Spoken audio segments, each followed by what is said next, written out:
So mga kaibigan, Alyssa Valdez nakatanggap pala ng milyong offer sa ibang teams dito sa PBL. At pag-uusapan na rin natin yung muling pagbabalik o paglalaro ni Alyssa Valdez bilang kapitana.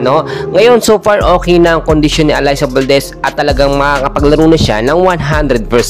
And bago natin yan ipagpatuloy mga kaibigan ko, palike and subscribe po muna and pahit ng notification bell. Maraming salamat po.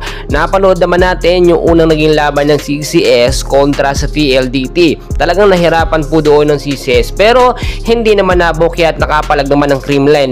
Dumalakas talaga itong PLDT, malakas din ng CCS. Nag-adjust lamang sila sa panibagong first 6 lineup at sistema ni Coach Sharon Meneses na wala yung mga star player ng Creamline. So dito naman sa naging laban ng Farm Fresh at CCS, so far nakita nyo maganda. Malakas ang Farm Fresh pero mabilis nakapag-adjust ang CCS kahit wala po itong si Alyssa Valdez. At eto na mga kaibigan sa ating topic, milyong offer na talagang ibinibigay kay Alyssa Valdez para maglaro sa ibang teams. Well, alam naman natin kahit gaano kalaking pera ang i-offer dito kay Alyssa Valdez hindi na po siya ngayon mabibili ng pera.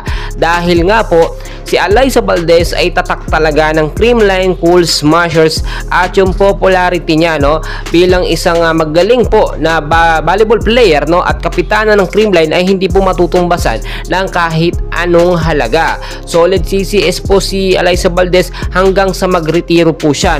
Pero nagtry yung ibang mga teams, baka naman sakali madala sa pera. Siyempre nagkakaidan si Alyssa, hindi na daw ganoon kalakas at talagang madalas prone po sa injury. Pero kahit magkagayon man, nananatili po hindi mawawala bilang isang Phenom o Alyssa Valdez ng Creamline kahit anong over pa nila. So tinanggihan po lahat yun ni Alyssa Valdez para po sa Creamline Cool Smashers. At alam naman natin so far hindi din nakakapaglaro pa si Alyssa Valdez. Si Tots Carlos, eto si Gemma nasa national team natin. So ang mangyayari po sa magiging laban po ng Creamline kontra sa next lead sa July 25 ay kumpirmado ng makakapaglaro at magbabalik na ang kapitana ng Creamline Cool Smashers na si Alyssa Valdez. As of now po kasi ang tumatayong kapitana ng CCS ay si Michelle Gumaba, which is kahit papaano nadadala po niya ang kupunan ng Creamline Cool Smashers. Pero once bumalik si Alyssa Valdez, panibagong sistema, mas malakas po talaga.